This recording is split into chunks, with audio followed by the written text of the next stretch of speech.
Yawezekana mmeshatoka mbali na mnaanza kupanga sasa kuingia kwenye ndoa.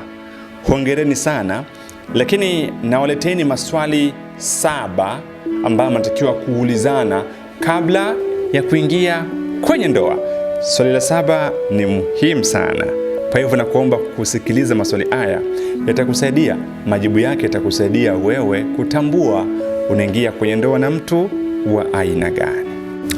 Swali la kwanza ni unahitaji tuwe na watoto wangapi pale ambapo Mungu anatubariki kupata watoto? Ni swali ndogo sana, lakini hapa ni muhimu kutambua. Je, mna mtazamo mmoja kuhusiana na swala la watoto? Kuna mmoja anaweza kusema nataka nipate watoto hawa 2, afu unakuta unataka kupata watoto 12. Hapo mnaingia kwenye, kama hamkulijadili hili kabla ya kuingia kwenye ndoa, mkitaka mjadili kwenye ndoa, unakuta mvutano unaanza. Mimi nataka watoto 2, mimi nataka watoto 10, inakuwa moja kati ya vita. Kwa hivyo ulizaneni swali hilo kabla ya kuingia kwenye ndoa. Swali la pili ni unaonaje kuhusu pesa? Una mtazamo gani kuhusu pesa ndani ya ndoa? Tutakuwa tunaweka pesa zetu, aidha kutunza pesa zetu vipi kwenye ndoa? Hili ni swali muhimu sana.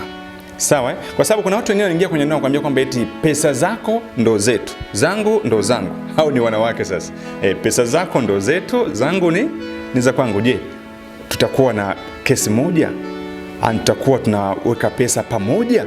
Aidha kila mmoja atakuwa na za kwake? Ni vema kutambua ili kabla kuingia kwenye ndoa. Usije ukaingia kwenye ndoa huko kesho ukaanza kufanya nini? Mkaanza kupelekeshana kwa sababu swala la pesa. Kwa sababu kwenye ndoa si tu kulala na kuamka. Huko kuna mipango, kuna budget huko. Kila mmoja anatoa maoni yake.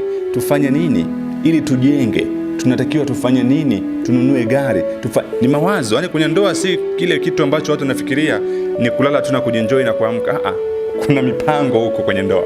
Yani kama una akili timamu, ndio maana kwamba usioe, kwa sababu ndoa inaomba akili timamu, inaomba mtu ambaye anatoa mpango, si mwanamke msikilizaji, mwanamke ambaye anatoa hoja. Tufanye hiki, ndio mwanamke ambaye anatakiwa kuingia kwenye ndoa. Si yule kwamba mwanamke anaulizwa, mke wangu hizi 700,000 tufanye nini? Wewe panga tu. Wewe panga tu. Mwanamke huyo hatakiwi kabisa huyo. Kwa sababu mwanaume pia anachokaga, unaona. Kila kitu yeye anatakiwa pia unampatia mawazo. Mume wangu hizi 700,000 tukifanya hiki tunaweza tukapata 1,000,000 baada ya wiki ngapi? Kwa hivyo unaonaje? Ndio watu ambao wanatafutwa. Hasa wako wapi? Anyway, tuende na swali la 3. Swali la 3 bwana, ambao unatakiwa kumuuliza mpenzi wako kabla ya kuingia naye kwenye ndoa ni unataka tuishi wapi baada ya kuingia kwenye ndoa? Tuishi wapi? Hapo mnaweza kuwa na mitazamo tofauti. Kuna wale wanaume ambao tutaishi kwetu nyumbani tu, kuna nyumba hapa, kuna mlango.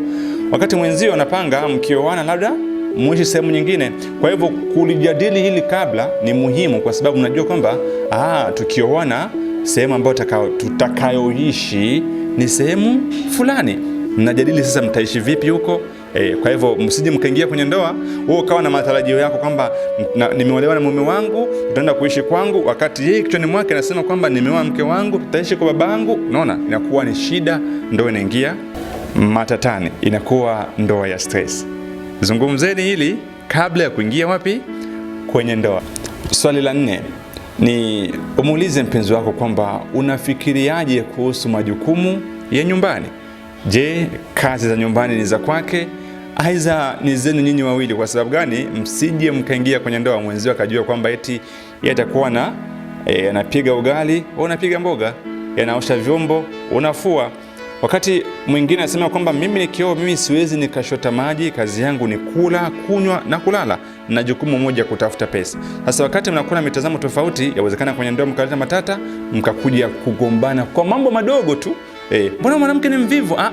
Yeye alipoolewa alijua kwamba utakuwa unamsaidia hizo kazi. Amkulijadili kabla ya kuingia kwenye ndoa.